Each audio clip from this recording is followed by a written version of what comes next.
La magíster Andrea Estrella es especialista del área de energía y medio ambiente del PNUD, es antropóloga, magíster en desarrollo sostenible internacional, con especialización en conservación medioambiental por la Universidad de Brandeis, Massachusetts, Estados Unidos.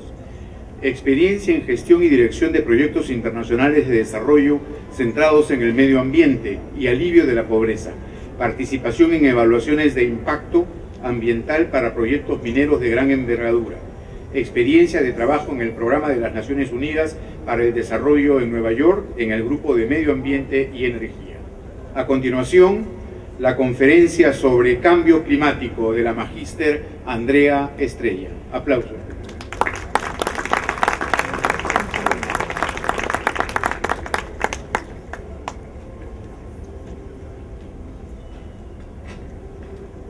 Buenas noches a todos, muchísimas gracias a la Facultad de Ciencias Económicas por la invitación.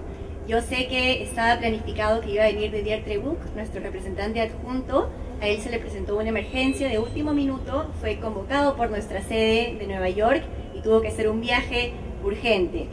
Pero bueno, me encargó a mí esta presentación que le hemos preparado en conjunto con el área de energía y medio ambiente, y lo que les voy a presentar a continuación es la perspectiva que tiene el Programa de las Naciones Unidas para el Desarrollo sobre el cambio climático en temas de adaptación y mitigación. Les voy a comentar un poco cómo va a ser la ruta de esta presentación. Vamos a empezar con una pequeña introducción de la ciencia del cambio climático. Luego hablaré de cuáles son los impactos del cambio climático a nivel global y luego a nivel del Perú. Después hablaremos un poco de la vulnerabilidad del cambio climático de nuestro país.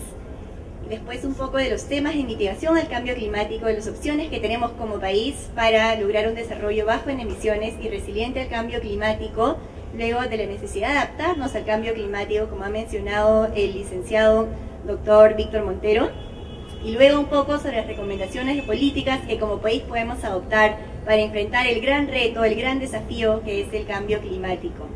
Primero solo una introducción del Programa de Naciones Unidas para el Desarrollo. Nosotros brindamos asistencia técnica al gobierno del Perú para lograr el desarrollo sostenible en nuestro país. Como ustedes sabrán, el PNUD, como lo voy a decir de ahora en adelante, está brindando asistencia técnica al Ministerio de Ambiente para realizar la conferencia de las partes que estará ahora en diciembre, del 2 al 12 de diciembre. Bueno, empecemos. Entonces, brevemente una definición del cambio climático, que me imagino que la mayoría de ustedes ya la conocen. El cambio climático es definido como un estado en el clima, como digamos un cambio en el estado del clima que se atribuye directa o indirectamente al efecto de los seres humanos. El cambio climático se refiere al aumento de los gases de efecto invernadero por los efectos que hemos causado los seres humanos, por ejemplo la quema de combustibles fósiles. Como mencionó Víctor Montero, hay un panel intergubernamental de cambio climático formado por más de 2.000 científicos de todo el mundo, los cuales se reúnen y examinan las variables climáticas y, digamos, definen los patrones de cambio climático y los impactos en el mundo.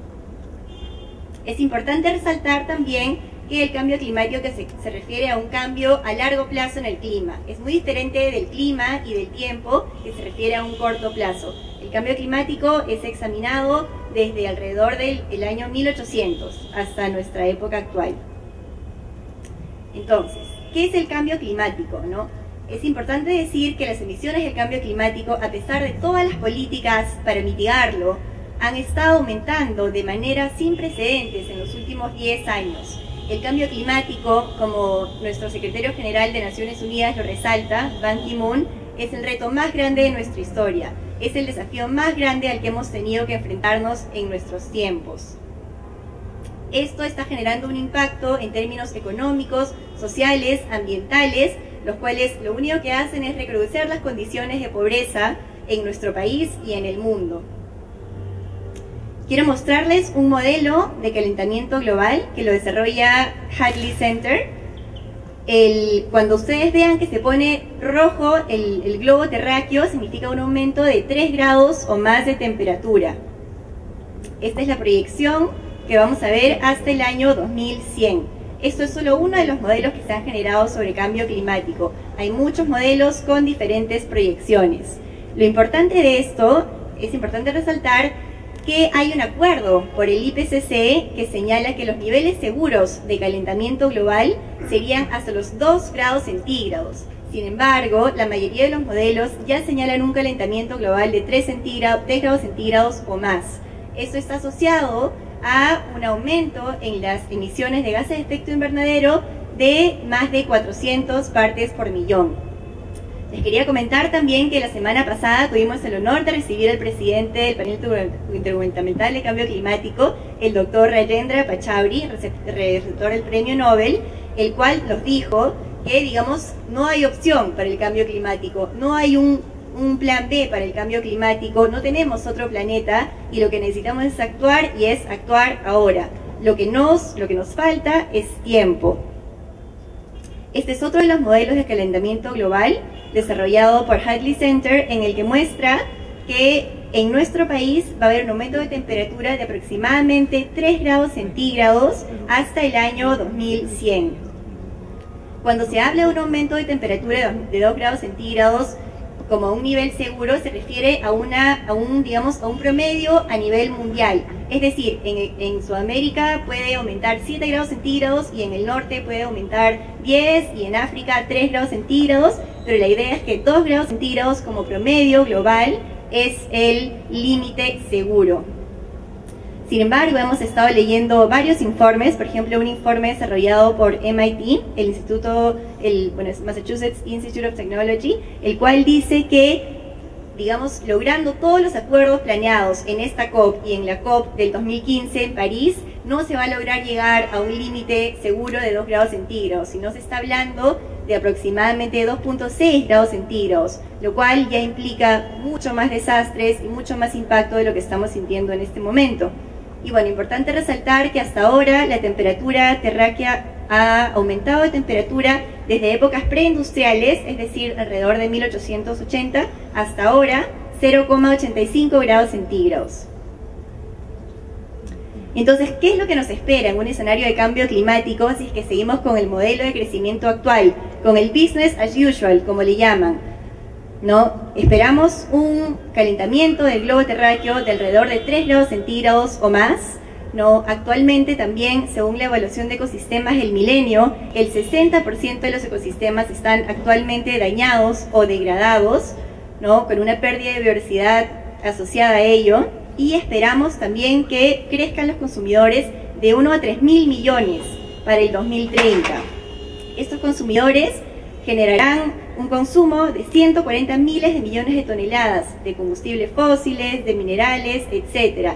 Y eso es como consumir 3 tierras más, 3 planetas más de lo que estamos consumiendo actualmente. Acá lo que quiero mostrarles es lo que se va a ver como impacto del cambio climático y lo que se está viendo actualmente en Latinoamérica. No sé si lo pueden ver claramente, pero lo que señala esto, que es un informe del IPCC, es que con un aumento de 2 grados centígrados en la Amazonía de Brasil se va a ver asociado con una pérdida de biodiversidad de 24%. ¿No? ¿Saben lo que significa eso? Una pérdida de plantas, animales, especies, vida, ¿no? Y eso genera un impacto en los seres humanos.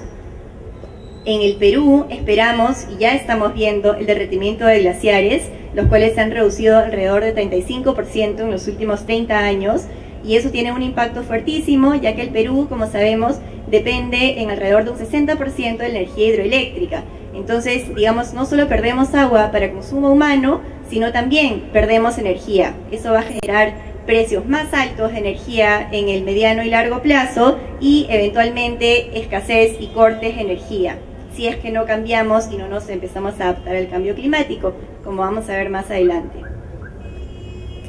Entonces, esta imagen es completamente emblemática, como le han mencionado antes, ¿no? Esto es más o menos el derretimiento de glaciares en el Pastoruri desde hace 30 años hasta hoy. Esta imagen es tan popular que se hace un turismo climático, es decir, que la gente viene al Perú para ver cuál ha sido el efecto del cambio climático. Entonces hay muchas bromas al respecto que dicen, bueno, entonces sí se puede lucrar del cambio climático, pero es realmente trágico, ¿no?, que se esté promoviendo el turismo para ver el tema del impacto del cambio climático. Entonces, ¿qué es lo que se está viendo hasta ahora en términos de desastres y impacto del cambio climático en el Perú? Hay una reducción de los días con heladas, pero sin embargo esas se tornan más intensas e impredecibles. las temperaturas se incrementan 0.2 grados centígrados cada década. De 10 meganiños registrados durante el siglo, 2 han ocurrido en las últimas décadas. Y como les mencioné, alrededor del 35% de los glaciares se han reducido entre la década del 70 y la década del 2006. ¿Qué otro tipo de eventos extremos estamos viendo? 60% de desastres se relacionan con el clima. Vemos lluvias intensas que prácticamente se han duplicado entre el 2008 y el 2012. Incendios forestales ocurriendo desde el año 2005 hasta el 2012. Y la Amazonía se ve enfrentada a megasequías y a crecidas del río. En un informe del IPCC leí que con un aumento solo de 1 grado centígrado, la Amazonía podía pasar de ser, digamos, un bosque como lo conocemos, rico y frondoso, a ser una sabana, con un aumento solo de 1 grado centígrado. Es lo que decía uno de los modelos del IPCC. Es importante, ustedes quizás pueden estar pensando, bueno, estos desastres naturales han pasado toda la vida en el Perú, estamos acostumbrados al fenómeno del Niño, a los huaicos, a los desplazamientos. Lo importante, y parte de los mensajes que quiero dejarles, es que el cambio climático no genera estos desastres, sino los intensifica y los recrudece. Entonces, digamos, uno no puede decir, bueno, el huaico ha sido causado por el cambio climático, sino que se ha visto intensificado por los efectos del cambio climático, por el aumento de temperatura. Y eso es lo que estamos viendo y lo que vamos a ver con el fenómeno del Niño, el cual se va a ver recrudecido e intensificado por el aumento de la temperatura causado por el cambio climático. Todo esto para decirles, y como ya se ha mencionado, que Perú es uno de los países más vulnerables al cambio climático. Según Tyndall Center, es uno de los 3 países más vulnerables al cambio climático, después de Honduras y de Bangladesh. ¿Qué significa vulnerabilidad? Es la medida en la que un sistema es capaz o incapaz de afrontar los efectos negativos del cambio climático, incluso la variabilidad climática y los episodios extremos. ¿Por qué el Perú es un país vulnerable al cambio climático?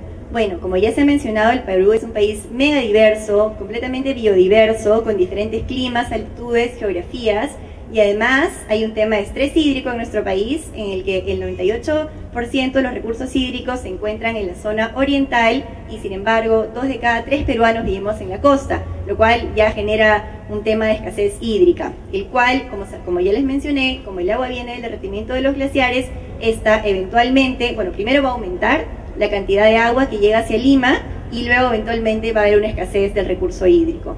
Además, el Perú es un país cuya economía depende en gran parte de actividades que dependen del clima, por ejemplo la agricultura, la pesca, la ganadería, y tenemos actualmente un 23.3% de la población económicamente activa que se dedica a la agricultura.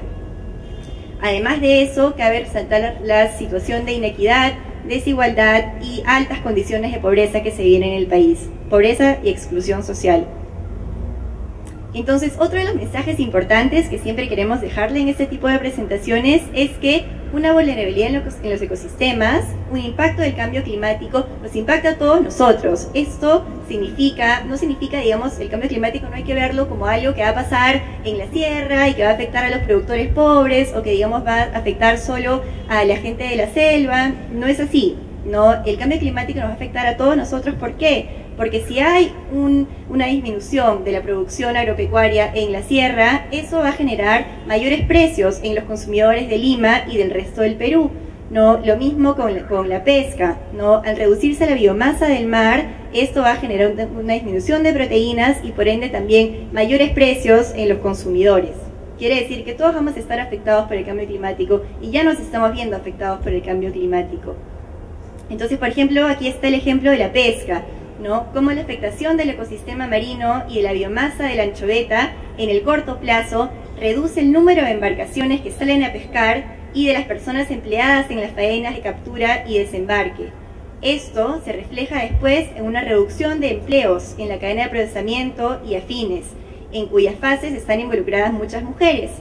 Por ejemplo, tengo un amigo que trabaja en la pesquera austral, ustedes la deben conocer, que me comenta que están al borde del cierre de las operaciones porque ya no cuentan con la cantidad de anchoveta con la que contaban antes, solo porque ha subido menos, o sea, digamos 0, algo de grados centígrados la temperatura del mar. Eso genera que la anchoveta migra para el sur, básicamente está yendo hacia Chile, y por eso genera unas pérdidas de millones de soles en las industrias peruanas y genera muchísimas complicaciones también para los pescadores artesanales, cuya supervivencia depende de la pesca. Lo mismo para la agricultura.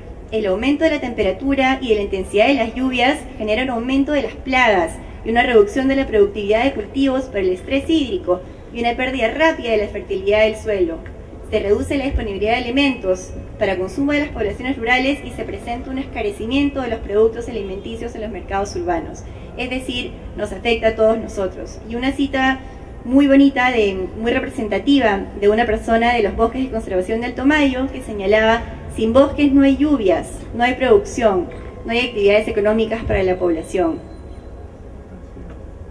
El impacto del cambio climático se siente de manera diferenciada en los países, en las regiones, en los grupos económicos y en general en todos los estratos sociales. De todos los impactos y de todo lo que genera el cambio climático, las poblaciones indígenas y las mujeres van a ser las más afectadas por los efectos, al igual que los países en vías de desarrollo. ¿Por qué es esto? Porque tanto las mujeres como las poblaciones indígenas dependen muy estrechamente de los recursos naturales para su supervivencia. Las mujeres, por ejemplo, están encargadas de conseguir, en las zonas rurales más que nada, están encargadas de conseguir alimentos, agua, leña para mantener a sus familias y para cuidar de sus familias, y un impacto en esos recursos naturales genera que tengan que caminar distancias más grandes para recoger leña o para recoger agua o incluso alimentos. Entonces se van a ver bastante impactadas.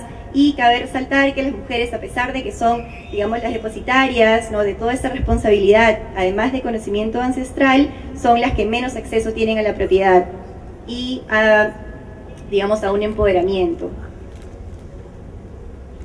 Otro dato interesante que encontramos en un informe del PNUMA, que es el Programa de las Naciones Unidas del Medio Ambiente, que hablaba del PBI de los pobres, hablaba como del 43 al 89% del PBI de los pobres depende de los recursos naturales. Es decir, hay una estrecha relación entre las poblaciones indígenas, las poblaciones rurales, las mujeres y los recursos naturales, los cuales se están viendo fuertemente afectados por el impacto del cambio climático. El impacto del cambio climático también se va a sentir de manera muy fuerte en el PBI del Perú. ¿Qué quiere decir este gráfico? Que para el 2030, en un escenario de cambio climático, el PBI va a ser 6.8% menor de lo que sería en un escenario en el que no hubiera cambio climático. Para el 2050, el PBI del Perú sería más de 20% menos que en un escenario en el que no hubiera cambio climático. Hemos leído unos estudios en los que también demuestran que el costo de adaptarse ahora al cambio climático es 5 veces menor que el de adaptarse al cambio climático en el futuro. Es decir, tenemos que adaptarnos ahora, nos conviene por un tema social, ambiental y sobre todo económico. Pero bueno, ¿cuál es la contribución del Perú al cambio climático? Ya con estas diapositivas he querido mostrarles cuáles son los efectos del cambio climático, porque es que todos deberíamos estar interesados en este tema, hablando al respecto, comentando, difundiendo su importancia. Pero ¿cuál es el aporte del Perú en las emisiones de gases de efecto invernadero? El aporte del Perú representa el 0,4% de las emisiones mundiales, es decir, es mínimo si lo comparamos al aporte que ha sido Estados Unidos, China, Asia en general, Europa occidental. No, sin embargo, el Perú, si bien hoy es un pequeño emisor, su PBI es 5 veces menor que el de países desarrollados como Nueva Zelanda o Dinamarca. ¿Qué quiere decir esto? Básicamente quiere decir que usamos nuestros recursos de manera bastante ineficiente, pues gastamos 5 veces más recursos energéticos, recursos naturales y generamos un menor beneficio económico.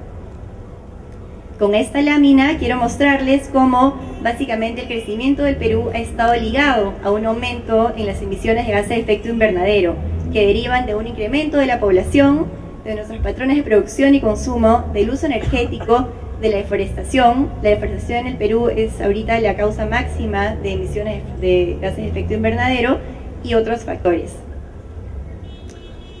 Para tener un contexto general de dónde vienen las emisiones de gases de efecto invernadero en el Perú y cómo han ido aumentando en la última década, quería mostrarles que, por ejemplo, del 2002 al 2009, las emisiones por consumo de energía han aumentado del 21.2% al 28.2%. Y esas emisiones, del 94 al año 2000, las emisiones de gases de efecto invernadero en total han aumentado alrededor de 20% y han ido de manera paralela al crecimiento económico del Perú. Es decir, el crecimiento económico del Perú genera emisiones de gases de efecto invernadero y por ende contribuye al cambio climático mundial. Y por eso, por todo lo que les he explicado, es importante la mitigación. ¿Qué es la mitigación del cambio climático? Es la intervención humana destinada a reducir las fuentes de gases de efecto invernadero o intensificar los sumideros de gases de efecto invernadero. Un sumidero de carbono es, por ejemplo, el océano o la Amazonía. Es lo que captura el dióxido de carbono y lo mantiene, contribuyendo a eliminar y reducir los niveles de gases de efecto invernadero de la capa de la atmósfera. ¿Qué es lo que queremos lograr? ¿Qué es lo que queremos lograr con las actividades de mitigación, con todo lo que se está proponiendo a nivel mundial y sobre todo en el Perú? Queremos lograr un desarrollo bajo en carbono. La línea inicial en la que dice BAU, que significa Business as Usual, es continuar con el modelo de crecimiento económico ligado a las emisiones de efecto invernadero, ligado a una quema de combustibles fósiles, ligado a patrones de consumo insostenibles. Lo que queremos lograr es un desarrollo bajo en carbono y resiliente al cambio climático. Y esto vamos a ver que genera muchísimas oportunidades de mayor seguridad energética, posibilidades de inversión, mayores empleos. Algunas recomendaciones de políticas de mitigación. Esta presentación se las voy a dejar, pero solo quería mencionarles que varias de estas recomendaciones las hemos obtenido del informe del Plan de Cambio Climático, que muestra 33 medidas de mitigación, y de las recomendaciones de Felipe Calderón y Nicholas Stern sobre la mitigación del cambio climático. Entonces, la mayor parte de oportunidades de mitigación se concentran en la energía, industria y el transporte. Esto reúne del 47 al 49% de las posibilidades de inversión en mitigación del cambio climático. Y esas se refieren principalmente a medidas de eficiencia energética, es decir, a usar menos consumo de energía con un mayor aporte energético y con un menor precio. ¿Cómo logramos esto? Diversificando la matriz energética. Es decir, sabemos todos que ahora estamos pasando, ya cambiando un poco de la matriz energética basada en combustibles fósiles. La idea es hacer una transición hacia las energías renovables. Tanto así, el Ministerio de Energía y Minas se ha comprometido a que la matriz energética del Perú en el 2021 esté compuesta en el 33% por energías renovables. Claro que ese 33% incluye la energía hidroeléctrica, la cual es un importante aporte a la matriz energética del Perú. ¿Qué otra iniciativa se puede tomar? Normas y etiquetado de eficiencia energética, que es un programa del PNUD, que lo que intenta hacer, es un programa del PNUD con el MINAM, lo que intenta hacer es etiquetar electrodomésticos para mostrarle al consumidor cuáles son los más eficientes, cuáles son los que generan un mayor ahorro de energía y por ende una menor emisión de gases de efecto invernadero. Otra opción es hacer nuevas centrales de gas natural a ciclo combinado, que es la mejor opción, o transicionar a ciclo combinado. Otra opción es interconectar la energía eléctrica con países andinos. Acá un tema muy importante quería recalcar, que escuchamos en la presentación del doctor Pachauri del IPCC la semana pasada, es que el gas natural tiene que ser un combustible de transición. La idea es que después del 2050, bastante de nuestra matriz energética esté conformada por energías renovables, como energía hidroeléctrica, energía solar, energía eólica y biomasa. En el transporte, lo que se busca es usar combustibles más eficientes y con menos contenido de carbono. Un ejemplo de esto es el gas natural. Luego, un programa intensivo de conducción racional y eficiente. Medidas, digamos, como el carpool, que todos lo conocemos, digamos, que una persona use su carro es sumamente ineficiente para uno mismo porque gasta más en gasolina y también para el medio ambiente, ¿no? Otras medidas de eficiencia energética en el transporte público, como generar un mayor transporte público de calidad, ¿no? Es básico y, digamos, es una medida muy importante lograr que Lima tuviera un metro, sería una medida bastante exitosa en cuanto a la mitigación del cambio climático, y eventualmente esperamos que se logre el transporte eléctrico. Ya hay un ejemplo de un carro eléctrico que lo está fabricando Edelnor, que tuvimos la oportunidad de verlo hace un mes, funciona perfectamente. 150 kilómetros de recorrido cuestan alrededor de 2,50 soles. O sea, es increíble. Realmente lo que uno puede ahorrar en lo que gastaría en gasolina es sumamente importante. Pero sin embargo, falta un poco de voluntad política ¿no?, para impulsar este tema y dar incentivos suficientes a los consumidores para que puedan transicionar hacia estas nuevas formas de transporte eficiente.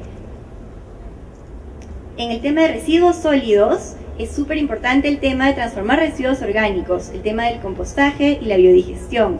Hoy día tuvimos una exposición de la cooperación holandesa que nos explicó cómo funcionan los biodigestores.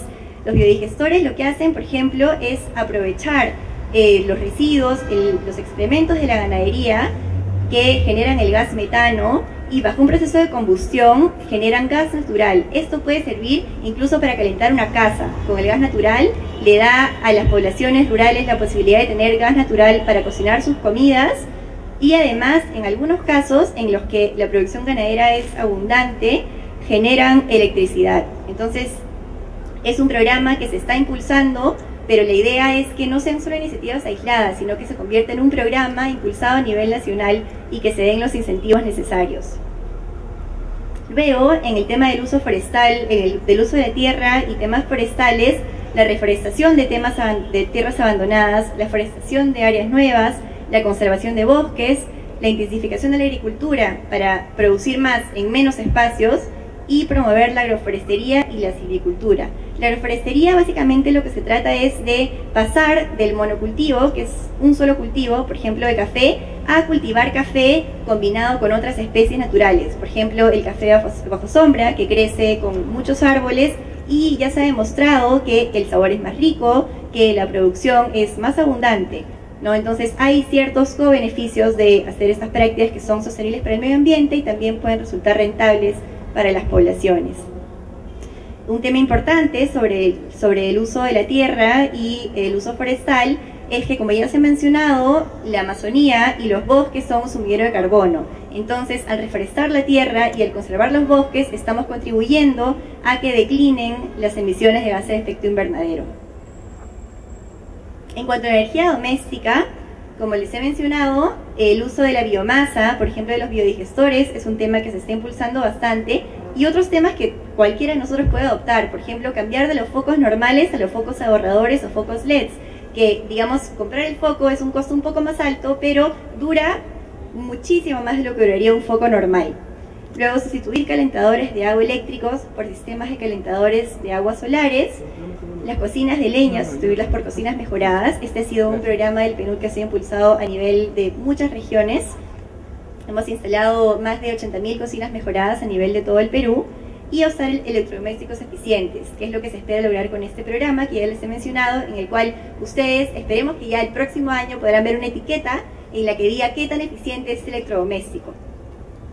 Y bueno, en el tema de ciudades, lograr ciudades y hogares más compactos, construcción sostenible. Esto lo vemos no tanto en el Perú, sino por ejemplo en países en los que se usa aire acondicionado y calefacción, ¿no? Ellos están desarrollando unos nuevos edificios que usan energía geotérmica, es decir, energía, digamos, energía que está debajo de la tierra y que la usan para calentar los departamentos, los hogares y así consumir menos energía y emitir menos gases de efecto invernadero.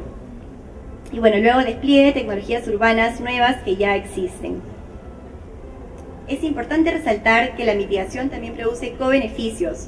Uno de los co-beneficios es la reducción de la contaminación del aire y se estima que los beneficios resultantes para la salud pueden ser mayores que los gastos que genera la mitigación del cambio climático.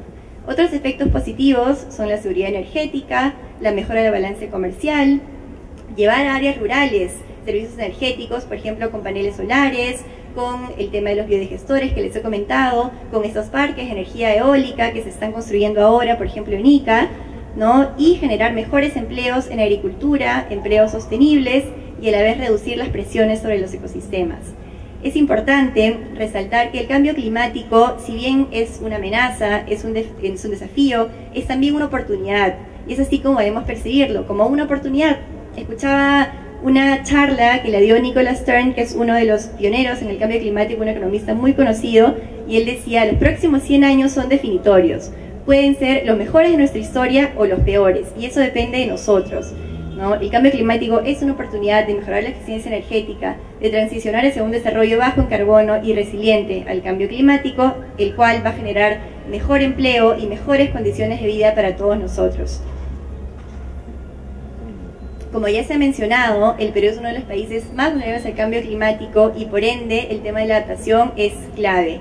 ¿Qué significa la adaptación al cambio climático? Significa el ajuste en los sistemas humanos o naturales como respuesta a los estímulos climáticos proyectados o reales.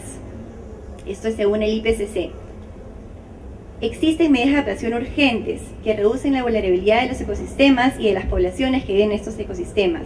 Es importante resaltar que la adaptación no es un proceso nuevo, es un proceso que viene dándose hace un buen tiempo, pero no todas las poblaciones tendrán tiempo para adaptarse al cambio climático. Por eso es importante actuar ahora. Y la importancia de cómo la adaptación está relacionada al desarrollo, por lo cual se requiere crecimiento económico para reducir la vulnerabilidad. El enfoque que tiene el PNUD respecto a la adaptación es el enfoque de la adaptación al cambio climático basado en ecosistemas. ¿Qué quiere decir esto? Quiere decir aprovechar las potencialidades de los ecosistemas, de los recursos naturales, de los beneficios que nos ofrece la biodiversidad y los servicios ecosistémicos, como el agua limpia, como el aire limpio, como la captura de carbono, utilizar esas potencialidades y resaltarlas, conservar nuestros ecosistemas para que nos brinden mayores beneficios y por ende nos adaptemos mejor al cambio climático. Asimismo, lo que hace el PNUD es recoger las características y las culturas tradicionales y sus medidas de adaptación al cambio climático. Es decir, la idea no es ir a imponerle un modelo nuevo de adaptación a unas poblaciones que viven en la sierra, sino más bien potenciar su sabiduría ancestral y de esa manera ayudar a revalorar su cultura y asimismo adaptarnos al cambio climático. Entonces, básicamente es usar la biodiversidad y servicios ecosistémicos para apoyar a las personas para adaptarse a los efectos del cambio climático. Esto se logra manejando sosteniblemente la tierra, conservando y restaurando los ecosistemas, como una parte de la estrategia integral de adaptación que produce beneficios y co-beneficios múltiples en nuestro país. En esta lámina lo que quiero enseñarles es cómo es necesario tener un enfoque integrado de mitigación y adaptación. No hay que considerar la mitigación y la adaptación como dos temas distintos, ¿no? Es cierto que la mitigación se da para reducir la emisión de gases de efecto invernadero en el globo terráqueo, en la Tierra, y la adaptación básicamente se trata de adaptarse y ver cómo los ecosistemas y las poblaciones resistimos, ¿no? Y tenemos capacidad de respuesta al cambio climático, pero sin embargo es un enfoque que tiene que ser completamente integrado. Y les voy a dar algunos ejemplos. Por ejemplo, en la agricultura. Desarrollar sistemas agroforestales es una estrategia de mitigación porque contribuye a reducir las emisiones de gases de efecto invernadero y asimismo asegurar los cultivos e incentivos financieros es una estrategia de adaptación al cambio climático. ¿Por qué asegurar los cultivos? Porque hay ciertos cultivos que con un aumento mínimo de temperatura ya no van a ser resistentes a las condiciones climáticas y por ende van a tener una menor productividad o simplemente van a tender a la desaparición. Otro ejemplo en el tema de los recursos hídricos es el manejo integrado de las aguas residuales y un ejemplo de adaptación son las técnicas de almacenamiento y conservación del agua, así como la reutilización y eficiencia en el uso del agua. Hay una cita muy conocida que la dice una académica sobre el cambio climático que dice: la mitigación es una oportunidad, como ya les he mencionado, una oportunidad de eficiencia energética, una oportunidad de transicionar hacia un desarrollo bajo en carbono. Sin embargo, la adaptación es una necesidad, sobre todo en nuestro país. Bueno, y la pregunta del millón es: ¿cómo se financia esto? ¿Cómo financiamos tantas medidas de mitigación y adaptación? ¿Cómo es que lo vamos a lograr? ¿No? Entonces, una definición clave que es la de financiamiento climático, que es el conjunto de recursos financieros que deben movilizarse para facilitar la ejecución de acciones de mitigación por los países en vías de desarrollo, así como para fortalecer la capacidad para adaptarse al cambio climático. El financiamiento climático va a estar dirigido a temas de mitigación y de adaptación. Estos mecanismos, la idea es que se ejecuten de la manera más transparente posible. Este es un panorama general de cómo vamos en inversión de financiamiento climático. En 2011 hubo una inversión de 364.000 millones de dólares y en 2012 hubo una inversión de 359.000 millones de dólares. Es decir, hubo un decrecimiento de la inversión en cambio climático. ¿Y cómo vamos de acuerdo a lo que se necesita? Bueno, realmente estamos bastante atrasados, pues según las predicciones necesitamos invertir 5 billones de dólares anuales al año 2020. Nos falta muchísimo. ¿Cómo se distribuye el financiamiento climático? 76% del financiamiento climático se gasta dentro de los países. Es decir, por ejemplo, si Alemania ofrece 100 millones de dólares para el financiamiento climático, la mayoría de esos financiamientos se va a quedar en ese país. Solo el 24% del financiamiento climático fluye entre países. Es importante esto, pues se habla mucho de cómo los países desarrollados van a financiar acciones de mitigación y adaptación a los países en vías de desarrollo. Esto va a pasar en cierta medida, pero la mayor cantidad de financiamiento climático se va a quedar en los países. ¿Quiénes son los actores importantes en el financiamiento climático? Como vemos en esta lámina, el sector privado provee la mayor parte de los fondos. 224.000 millones de dólares son previstos por el sector privado y 135.000 millones de dólares por el sector público. Sin embargo, el sector público tiene un rol clave, que es el de proveer incentivos, préstamos, control de riesgo y soporte técnico para que estos mecanismos financieros se puedan ejecutar de la manera más transparente y más efectiva posible. ¿Cuál es el destino del financiamiento climático? Como vemos, solo un 7% de los fondos del clima están dirigidos a América Latina. 26.000 millones, que puede parecer un montón, pero de acuerdo a, digamos, a la torta del financiamiento climático no es tanto. La mayoría de los fondos están distribuidos en Europa Occidental y Europa del Sur. Y hay un fondo climático multilateral muy importante que les voy a escribir brevemente porque seguro ustedes lo van a escuchar mucho durante la época de la COP, que es el Fondo Verde Climático. Su capitalización se espera que inicie en diciembre del 2014 y se está hablando de miles de millones de dólares. Este fondo va a dedicarse a actividades de adaptación como de mitigación. Y la idea es ayudar a los países en vías de desarrollo a que reduzcan sus emisiones de gases de efecto invernadero y se adapten al cambio climático. Este fondo climático va a promover la participación de instituciones públicas, pero también lo que va a intentar hacer es apalancar fondos del sector privado. ¿Cómo va el tema del financiamiento climático en el Perú? Ya he hecho referencia a este plan de cambio climático que propone 33 medidas de mitigación. Implementar esas 33 medidas, lo cual nos llevaría a un escenario sostenible, ¿no? A diferencia del escenario business as usual o el escenario habitual, implicaría invertir 7.300 millones de soles. Esto es aproximadamente el 26% de la cartera de proyectos que maneja Proinversión. Es una inversión considerable. La idea es que las 2/3 partes de estos fondos sean movilizados o apalancados por el sector privado. En el escenario sostenible es importante resaltar, a comparación del escenario alto en carbono, con unas emisiones altas de gases de efecto invernadero, el PBI crecería entre 0,3 y 0,8% más a lo proyectado en el escenario business as usual. ¿Qué es lo que quiere decir esto? Que transicionar hacia un escenario sostenible nos va a generar aumento y ganancias económicas en el mediano y largo plazo. Algunas recomendaciones de políticas públicas para el Perú, para enfrentar el tema de la adaptación y mitigación al cambio climático. Estas son recomendaciones que hemos recogido del Informe de Desarrollo Humano del 2013, cuyo enfoque principal fue el cambio climático. Es importante resaltar que el enfoque del PNUD en cuanto al cambio climático es un enfoque territorial. ¿Qué quiere decir esto? Que el PNUD reconoce que el Perú cuenta con diversos climas, regiones, características de población y por ende, digamos, aplica e implementa diferentes medidas de adaptación y mitigación al cambio climático diferenciadas de acuerdo a los territorios. Entonces, están divididos en 3 grandes bloques. El primer bloque de información, investigación y difusión. Una primera recomendación es recopilar, organizar y procesar la información que es recogida por organizaciones como el CENAMI, como el Instituto Geofísico del Perú y como el MINAM. Esta es una recomendación directa que le hizo el doctor Pachauri a nuestro ministro de Ambiente la semana pasada durante la conferencia, en la cual él dijo que es necesario actualizar y procesar la información con la que ya contamos y además generar mayor información para tener mejores escenarios climáticos. Es decir, tenemos que poder proyectar cuál va a ser el impacto climático de manera certera de acá a 30, 50, 100 años. Y para eso, en este momento no tenemos ni la tecnología ni las capacidades humanas. Para hacer esos escenarios necesitamos unos supercomputadoras que son del tamaño de un armario y necesitamos una capacidad humana súper especializada con la cual no contamos en este momento, por lo cual es necesario fortalecer las capacidades del sector público y de las organizaciones especializadas en estos temas. Entonces, la segunda recomendación va ligada a este tema, a la investigación científica, al desarrollo tecnológico y a la recuperación del conocimiento ancestral, como se ha mencionado. Nuestras poblaciones son repositorias de una tradición que desde hace muchos años, milenios, han venido adaptándose a las condiciones climáticas y es necesario potenciar esos esfuerzos y esa sabiduría. Y luego también difundir y movilizar la opinión pública.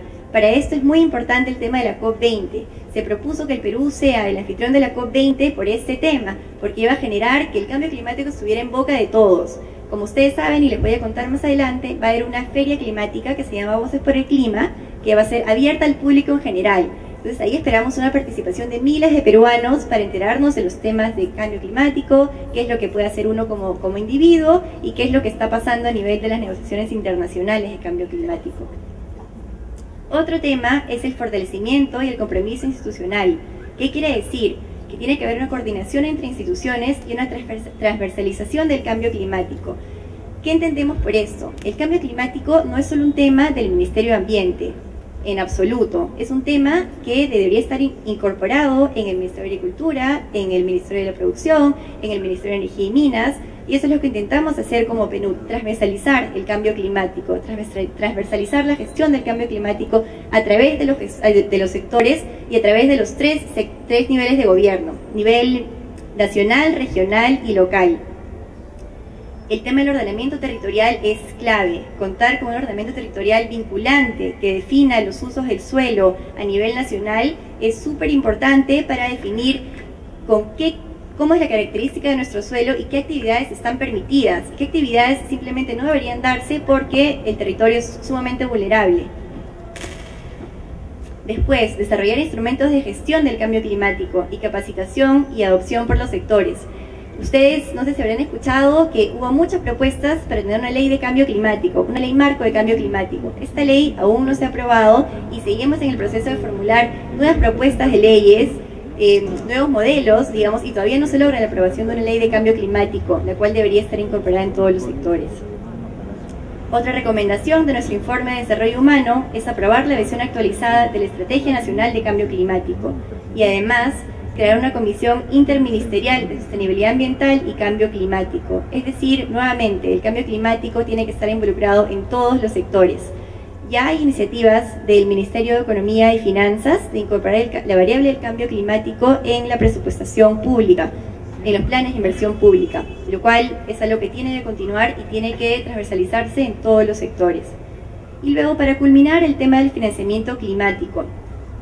El mayor financiamiento para la adaptación en el Perú, contrario a lo que se podría pensar por la cantidad de billones de dólares que van a estar flotando y moviéndose de un país a otro, la mayor parte de fondos de financiamiento de adaptación para el cambio climático van a proveer del Perú. Es decir, nuestro gobierno tiene la responsabilidad de separar fondos para adaptarnos al cambio climático. Los fondos van a venir, sí, una parte desde fuera, para hacer planes de mitigación, para hacer planes de adaptación, para fortalecer capacidades, pero al final la implementación va a depender de nuestro gobierno. Y es por eso que es muy importante estar enterados del tema y generar una opinión pública fuerte que presione al gobierno y nos inste a generar esas medidas. Luego, destinar recursos financieros para incorporar los efectos del cambio climático en el diseño de proyectos de inversión pública, que como les he mencionado es una iniciativa del Ministerio de Economía y Finanzas. Después, evaluar la creación de un fondo nacional para financiar proyectos orientados directamente a la reducción de las condiciones de riesgo. Es decir, es muy importante que además de invertir en mitigar y adaptarnos al cambio climático, invirtamos directamente en la prevención de desastres relacionados al clima. Ya para finalizar, quería comentarles cuál es la estrategia del PNUD ante el cambio climático. Básicamente nuestra postura se trata de apoyar y fortalecer las capacidades, brindar asistencia técnica al gobierno del Perú para que pueda implementar sus medidas de mitigación y adaptación al cambio climático.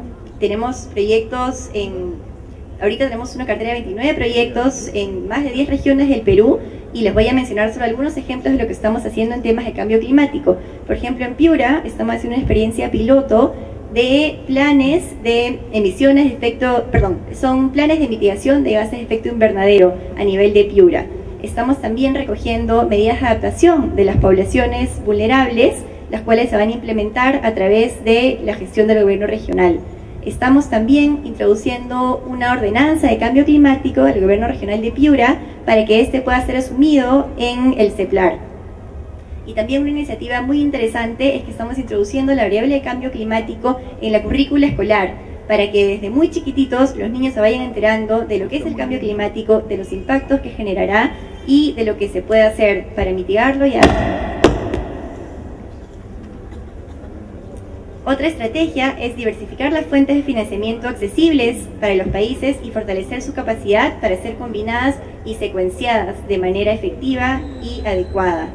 Luego, promover alianzas público-privadas en todos los niveles administrativos. Es importante resaltar, como ya se ha mencionado, que no se trabaje de manera aislada, que se involucre a todos los sectores y promover alianzas entre el sector público y el sector privado. Y la importancia que tiene el sector privado, sobre todo porque, como ya se ha mencionado, la mayor parte de los fondos de financiamiento climático van a venir del sector privado. Y no solo porque es un compromiso, sino porque a la larga le va a generar beneficios económicos. Pero como ya se ha mencionado, las medidas de eficiencia energética finalmente generan una ganancia económica. Y para terminar, integrar el cambio climático en todas las áreas principales del desarrollo, como energía, agricultura, salud, recursos hídricos e infraestructura, enfatizando que el cambio climático no es solo un tema ambiental, sino una preocupación transversal para el desarrollo de todas y todos nosotros. ¿Todo esto para qué? ¿Por qué preocuparse tanto por el cambio climático? Ya se ha mencionado la conferencia de Río +20 en la que se propuso el desarrollo sostenible como el paradigma a seguir. El desarrollo sostenible, como todos sabemos, es lograr el desarrollo de manera que no impacte y que no genere condiciones negativas para las generaciones futuras, ¿no? ¿Qué es lo que queremos lograr con esto? Queremos lograr que se integren los 3 pilares del desarrollo sostenible, es decir, el crecimiento económico, con el desarrollo social, con justicia e inclusión y una gestión ambiental que mantenga el capital natural, ¿no? Esta intersección que vemos es la zona óptima y la idea que tenemos todos nosotros es ampliar esta zona óptima para que sea lo más amplia posible y abarque la mayor cantidad de iniciativas. Mencionarles nuevamente que bueno, la COP se viene en diciembre, estén atentos, va a haber muchas actividades y eventos en esa época, va a ser del 2 al 12 de septiembre en el local del Pentagonito, y va a haber una feria que se llama Voces por el Clima en el Jockey Club, a la cual todos están invitados.